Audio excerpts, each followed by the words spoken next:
It usually begins with a sound you don't remember inviting, a notification that pops like a soap bubble, the faint shiver of a message arriving somewhere else.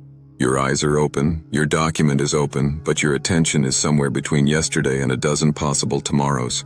You tell yourself you need motivation. What you actually need is a certain state, not sleepy, not panicked, just alert enough to hold a single thread without ripping it. Focus lives in that middle band. If you could peer inside a well-focused brain, you'd see a quieting of the rumination engine that loves to replay arguments and plan imaginary conversations. Neuroscientists call it the default mode network. When work begins in earnest, that network dims, and another one takes the wheel. The salience network, the part that chooses, this matters now, and the executive circuits in the prefrontal cortex that turn intentions into steps.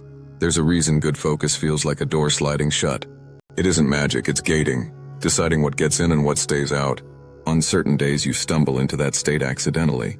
A chill in the room, a desk lamp that makes a clean island of light. The city noise falls into a rhythm that becomes background music, and without trying you sink into the paragraph, the spreadsheet, the line of code. Your breath is a little slower than usual. Your shoulders are a little lower. A narrow gaze finds one line, then widens just enough to catch the next. If someone asked what you did to make it happen, you'd shrug. But your nervous system would know. Arousal dialed to the middle, not the red. Posture signaling, we're on. A tiny internal sentence that names the target. The ingredients are ordinary. The combination is rare. What breaks it is not weakness. It's friction. The mind loves to start, but the world covers the runway with pebbles. 10 open tabs, a phone within reach.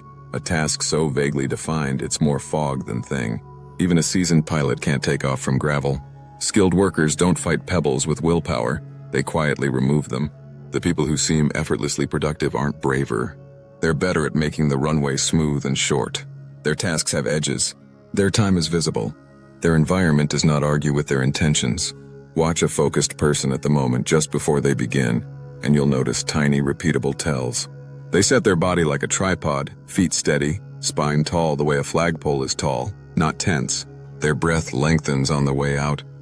Not because someone told them to breathe, but because long exhales whisper to the nervous system that nothing needs to be fought or fled. The jitter turns into readiness. They look at a single point, one sentence, one cell, one brushstroke, and the rest of the world blurs. Somewhere in their mind, a sentence lands with the soft finality of a stamp. For the next few minutes, this is the thing. If you could capture sound here, you'd hear less than you expect. Lyrics are conspicuously absent. The room is a few degrees cooler than cozy. There is a smell, maybe citrus, maybe nothing at all. But whatever it is, it belongs to work and to nothing else. Over time, these small sensory choices become a quiet superstition that isn't superstition at all. The brain pairs a cue with a state, and the state returns when the cue does.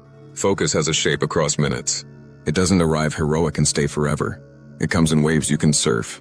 The wave stands up fast, the beginning is steep, and then flattens into something you can ride. For many brains, the first crest is around 10 to 15 minutes.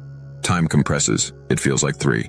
The second crest comes easier because the first made a small trench in the sand. Nothing dramatic happens in these intervals. There are no lightning bolts. What you feel, when you're honest, is a little boring. A good boring. The kind of boring that builds books and companies, and the kind of life that doesn't topple when someone bumps the table. Distraction never disappears, it negotiates.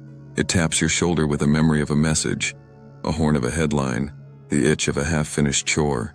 In a scattered state, you follow each tap like a dog follows a laser pointer, spinning in clever circles and ending exactly where you started. In a focused state, you hear the tap and decide. The prefrontal cortex is doing a plain, unglamorous job here. Not that. This. The decision happens quickly. Sometimes so quickly you miss that it was a decision at all. Later you'll call that momentum. What it actually was thousands of quiet, not that. This moments. There's a story that repeats across offices and kitchens and trains. Someone, somewhere, is writing at a table with no remarkable features. Let's call her Mara. Her deadline isn't kind. The morning was full of other people's emergencies. Now the light is small and warm on a page, and her laptop hums like a cat breathes. On the document, a title that is just good enough, and beneath it 3 graceless lines that no one will ever see. If you could listen to the thoughts behind her eyes, they would not be pep talks. They would be coordinates. Paragraph 2, one argument. Find a verb with muscle. Ignore the sentence that wants to be clever. She looks away for a heartbeat and then back, and the next sentence arrives. Not because a muse kissed her, but because the gate stayed shut long enough for it to walk across. There's another story, the one with the person who swears they can only work in a cafe. If you followed them there expecting chaos, you'd be disappointed. The espresso hiss is a metronome, not a circus. The table is small on purpose. The chair isn't comfortable enough to invite doom scrolling. Their laptop shows exactly one thing. When the mind tries to wander, the room brings it back the way a gentle hand guides a shoulder. Here, not there. People think the cafe is magic. It is ordinary constraints arranged in a way that keeps the mind from arguing. Inside the skull, chemistry keeps score. A little noradrenaline focuses the spotlight. Too much washes it out. Dopamine winks when progress is visible. A paragraph that wasn't there before. A row that used to be blank now full of numbers with meaning. This is why stopping in the middle of a sentence can make coming back easier. The next step is obvious enough to tease dopamine without requiring courage. It's why a visible clock helps and a hidden one hurts. It's why the body that just stood up for 60 seconds, a walk to the sink, a stretch that changes the shape of your breath, returns to the chair feeling like it can pay attention again without being bribed. Most people believe they need a 3-hour block to make work matter. The research, and the experience of anyone who has ever finished a hard thing, suggests something quieter. What moves mountains is 10 honest minutes, repeated with small gates that stay shut. The craftsman who ships work like clockwork makes time visible and decisions small. The student who finally understands a chapter stops demanding drama from learning and lets boredom carry them through the tunnel to the other side.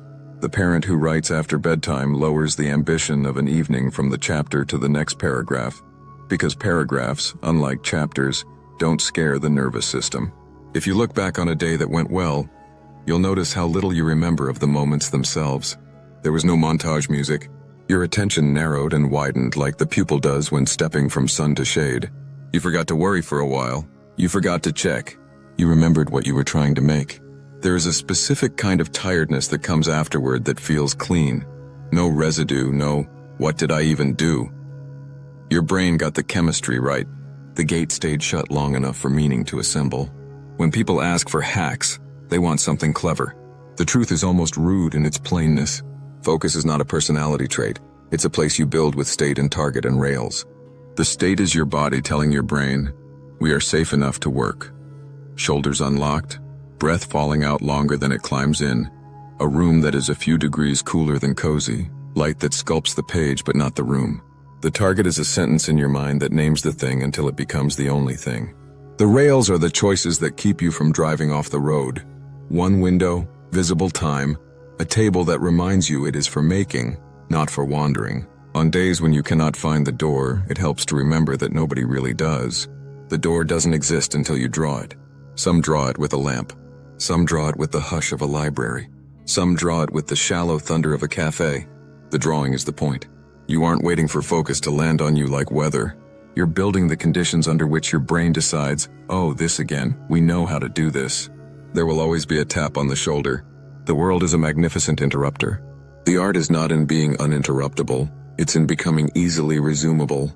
The sentence you leave yourself, the tiny thread you keep at the edge of the page, the way your body remembers the chair and the breath and the point on the screen. These are not tricks. They are agreements you make with your future self. When you come back, you won't have to fight to remember where the door is. It will be right here, drawn in the same careful lines as yesterday. And when someone asks you how you finally managed to focus, the true answer won't sound impressive enough to quote. You'll say you made the room a little colder, or that you stopped letting the first 10 minutes of work have lyrics, or that you learned to stop in the middle of a sentence on purpose. You will feel for a second like you are confessing something embarrassingly small, but the work on your desk will not be small. It will be exactly as large as the attention you gave it, built not from a single heroic session, but from a dozen quiet crossings of the same door you learned, at last, to draw.